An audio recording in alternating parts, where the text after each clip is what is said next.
Hi, my name is Eric, and I'm going to be doing my dissection on the sheep heart here. So the aorta is this right here, right? That's our ascending aorta.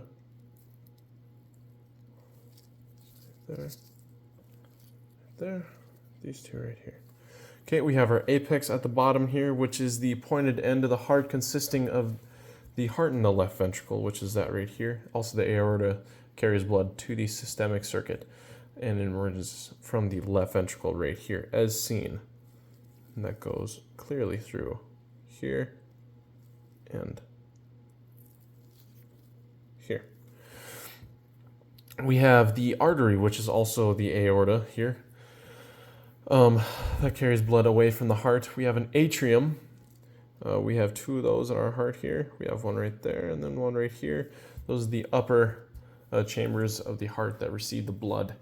We have the auricle, which is the ear-like flap here that stores blood. And the base, which is the attachment of the blood vessels going to and exiting the heart. We have the bicuspid valve, which is also called the mitral valve here, and that separates the left and the left ventricle and the left atrium. We have the brachiocephalic trunk, which is this right here. We have one right here, two right here, and we should have three. And that's the aorta that splits to form the right subclavian artery and the right common carotid artery. We have the chordae tendineae, which is right here. It's our fibrous tissue right here that connects up to the mitral valve and the tricuspid valve.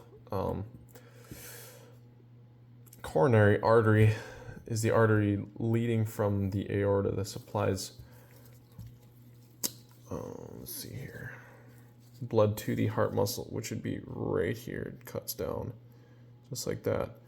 I believe that would be our, let's see here, left coronary artery, coming from the left going right. We have the inferior vena cava, which is this right here. It returns all the way up. If we were to stick this in here, goes all the way into the, I don't know if you can see that, but right here, up to the right ventricle. Returns blood from the lower body regions to the right atrium. That's what I meant to say, the right atrium. We have the interventricular septum, which is right here. And that separates the right and left ventricles. We have the papillary muscles that anchor down these chordae tendineae and help those move. We have the semilunar valve, which is not seen here, but probably more seen right here, coming from the left ventricle and the aorta between the pulmonary trunk and the right ventricle. We have the superior vena cava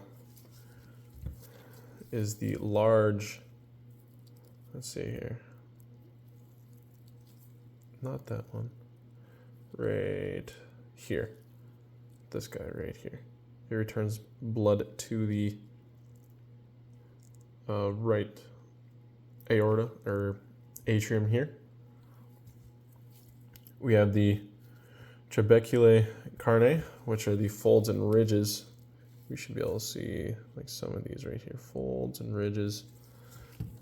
You see more so on this side that I cut. I cut this kind of wonky, so it's not perfect, but it's still visible. We have the tricuspid valve, which is visible right here. You got flap 1, flap 2, and on the side here, flap 3, flap 1, flap 2, flap 3. And that separates the right and ventricle and atrium.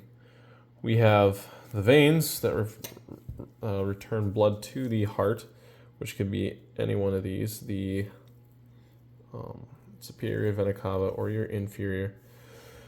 We have also the ventricles, which are the lower parts of our heart here.